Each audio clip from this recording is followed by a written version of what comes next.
r/ask Reddit. What was great advice 20 years ago, but definitely isn't now? To look after your phone battery, you should let it go all the way down to 0% and then charge fully to 100%. This is a good one. My 23 years old nephew thought this was the way to go even now, because his mum had told him. Was visibly surprised when I told him modern batteries were better served by not letting them drop below 15%. Edit. Wow. Thanks for awards. My first. So many questions that I'm not qualified to answer, but so many knowledgeable Redditors have provided great info below. I'll try my best to summarize in response. Almost whatever you do, your battery will perform for about 2 years on a single charge a day. But if you want to get to 4-5 years plus on a single charge a day, maintaining 20-80% battery is the sweet spot. Overcharging is as damaging as letting the battery run flat. Nearly all new phones have a setting to protect overcharging. On my Galaxy Note 10, Android S/12, it's called Protect Battery and will cap charging at 85%. On Android, open Settings, the cog icon, and use search for Protect, open bracket. Samsung specifically tells you this setting is to extend battery life. What your battery power display shows isn't necessarily the true state of power. However, the display is what you should work to. That's what manufacturers want you to observe. I don't know enough about the chemistry manufacturer to answer other detailed questions, but there are a considerable number of expert insights in the canvas below. Is that really true? If so, why? And related, my Samsung phone has a setting where you can set it to never charge to above 85% to prolong battery life. I remember when my dad told me as a teenager to never be the one to pursue a guy, because I'm a woman. Maybe that was to keep me safe in my youth. But I've since come to realize that most of the dudes who are worth being with are either shy or oblivious, and I have no choice but to make the first move.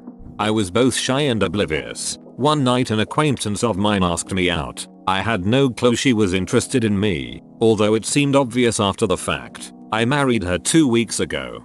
You do a lot in 3 weeks. You need to memorize this cause you won't have the info accessible later.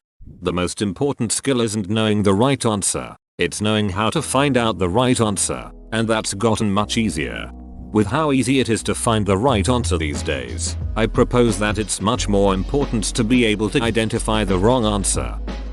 In high school, as part of one of my classes, they brought in a lady who worked HR for some recruiting firm for a few days to teach us how to do resumes and cover letters and such, and she told us even if a place has an option to apply online, always go in person and pick up an application. No one takes online applications seriously. I was actually told this by a seasoned, experienced older employee around 2011 or so while working a temporary position and seeking to apply for a permanent one, which by the way included the possibility of a pension. I carefully filled out a thick application stack by hand and delivered it personally to HR. Turns out that due to some recently added rule, I was not eligible unless I went through the online application process, and no one told me until it was too late. It was probably better for my mental health in the long run to leave that job rather than feeling like I had to stay for the benefits. But the whole experience really soured me on trusting anyone's advice on anything ever. Always verify from the relevant source. I was told in high school that by the time I graduated there wouldn't be any computer jobs left, so I should study something else. To this day, my mom believes the way to apply for any job is to walk in and hand your future boss your paper resume, whether or not they're actively hiring. She's not even 60 yet, but calls anyone who applies online a lazy piece of shit, and she doesn't believe I have an actual job because I work from home. She just hates computers. Edit. I guess some people like sorting by new. I don't live anywhere near my mom. We don't get along. But if we did live close, she would absolutely assume I'm available all day long. No, I don't know why she hates technology. She thinks it's all a scam. She's the person that would call IT support asking where the any key is. My job is entirely tech based, and we only meet in person to run inventory quarterly. But she's 1000% under the assumption I work in a diner because that's the family legacy, I guess. Or maybe because I just love diners. So she assumes I work there? I'm uncertain.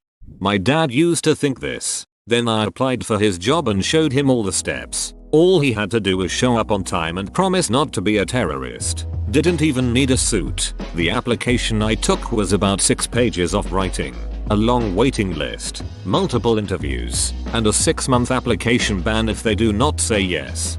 My dad was constantly sending me jobs at his company that I was not qualified for. I finally applied for one that was actually in my field, and he was shocked to find out that his recommendation meant nothing and that they didn't even have the budget to hire someone after doing 2 interviews.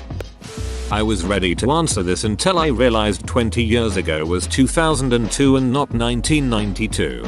If Smashing Pumpkins released 1979 today, it'd be called 2006. I hate you.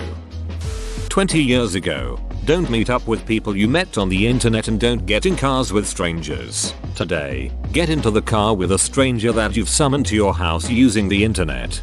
The first time I met my ingress team, like Pokemon Go, but competitive capture the flag, I was in a graveyard farming gear and got a message in app saying get in the grey van and, without thinking, I hopped in this grey van that came up behind me.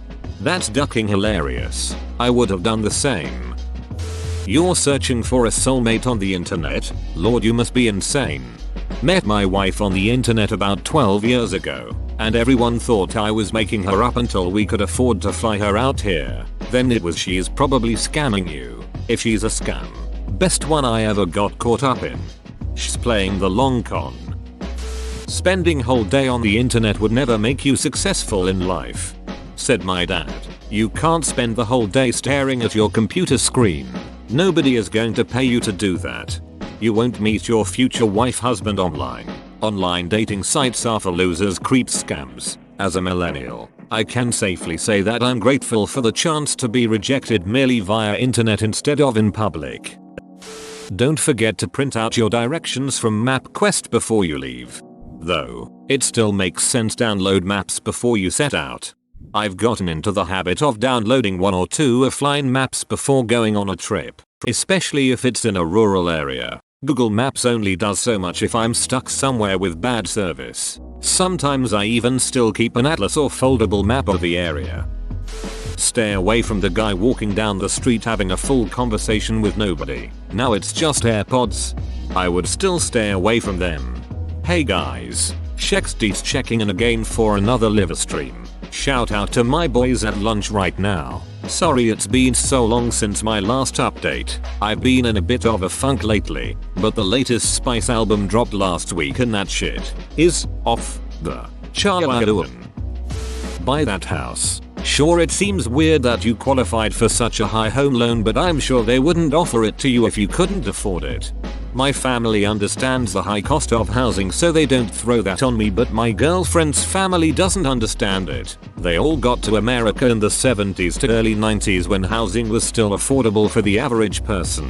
My girlfriend and I are planning on buying a house in the next 2 years or so in a cheaper state. South Florida is one of the highest costs of living right now in the country, and we don't make enough to own a home here. Her family keeps saying, oh, just do a joint application for a house. Look, this one is only $420,000. Ours is worth that much and we did it just fine. Yep, the difference is that your home was only $70,000 when you bought it 30 years ago, and you also own your own highly successful business, so you have even less to worry about. Plus that $420,000 house is a literal condemned crack house, since those are the only sub $600,000 houses you can get down here. It's not as easy as it was when you first came to THIUS. Our combined income is $82,000 a year. Nobody is giving us a loan that high, and you'd be delusional to think otherwise. Sorry, rant over. Home prices only go up. There is no risk. That turned out to be very wrong. You won't always have a calculator in your pocket. The irony is, even in the 80s, there were cheap calculator watches. See Marty McFly BTTF. Teachers have always been wrong about that.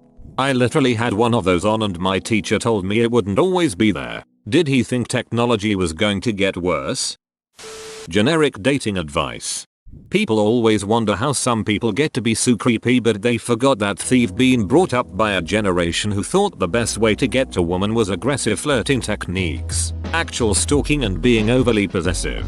The lack of understanding times have changed is crazy. The first dating recommendation I get from a man over 50 is to just approach a woman in the gym. It's easy. Yep, not taking that advice. Everyone needs a college degree. Trade school is absolutely the way to go for some people, myself included, and I did both. If you want a job, just walk into the place. As someone who does a bit of hiring, I don't even want to do the first interview in person, let alone have you just show up. My friend who does interviewing hiring for a major tech, actual tech, not social media, company has said the same. There are a lot of people who come in boasting a solid resume on its face, but a single phone call or Zoom meeting would have dispelled any notion about their actual skills, knowledge, sanity from the get-go. Getting a diploma will secure your life.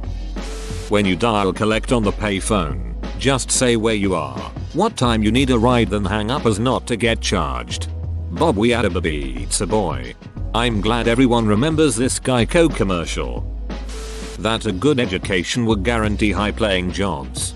That a good education would guarantee high-paying jobs.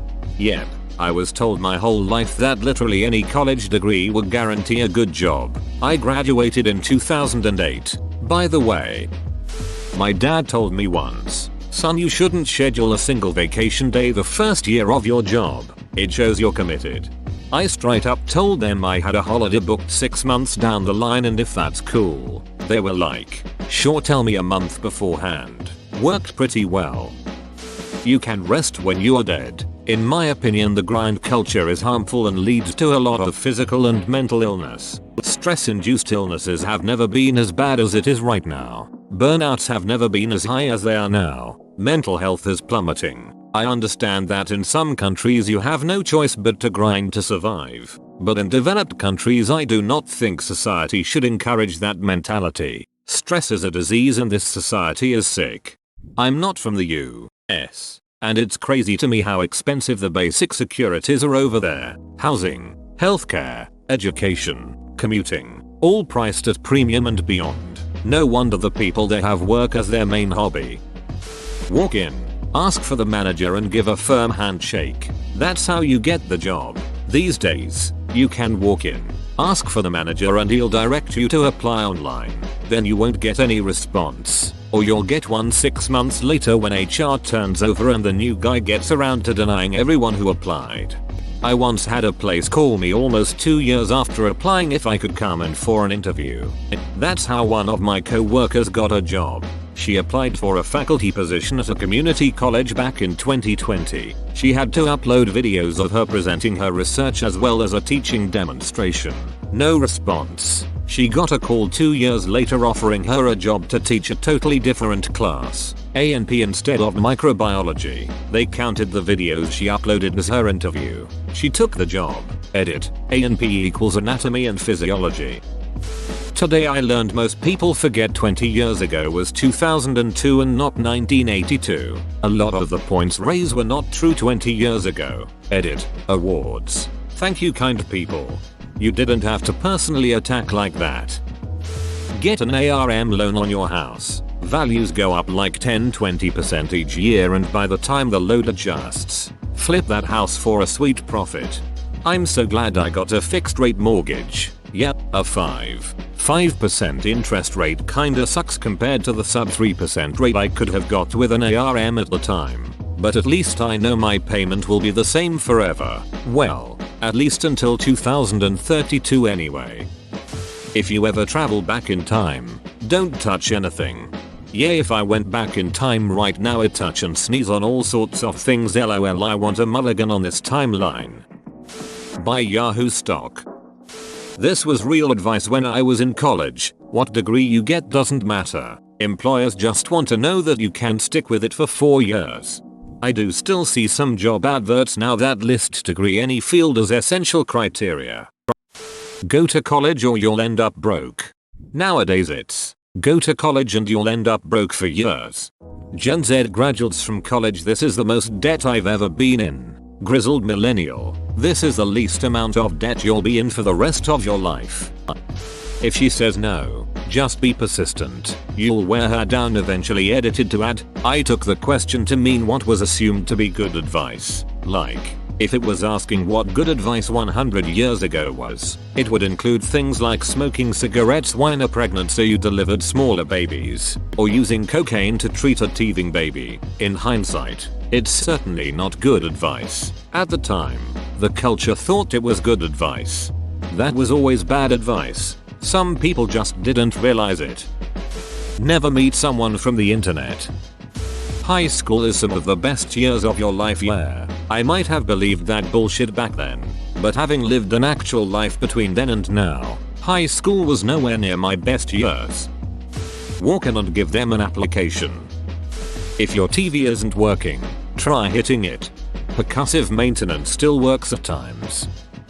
Just find you a job you like and stick with it. Doesn't work nowadays. Maximize salary. Minimize family style work environment. Be loyal to your employer, because they will be loyal to you. Plastics. Well, maybe more like 50 years ago. You'll never run out of space with a 10GB HD. Take your money and put it in a high interest savings account. Sure thing. Should I be getting 0, 5% interest or 0, 8% interest on that? Be persistent with women. If she's not interested, keep trying. Just go to the mall and hand out your resume. Save your money. LOL. Like how? We live paycheck to paycheck. We don't even make enough money to save to begin with. If you didn't waste your money on silly things like food, you could save more. Never get into a stranger's car. Now we have Uber. Whoa, you made it to the end? You're a ducking beast. I'll cut you a deal. Smash like and subscribe for more curated content, bruh. It's free and that's a great price.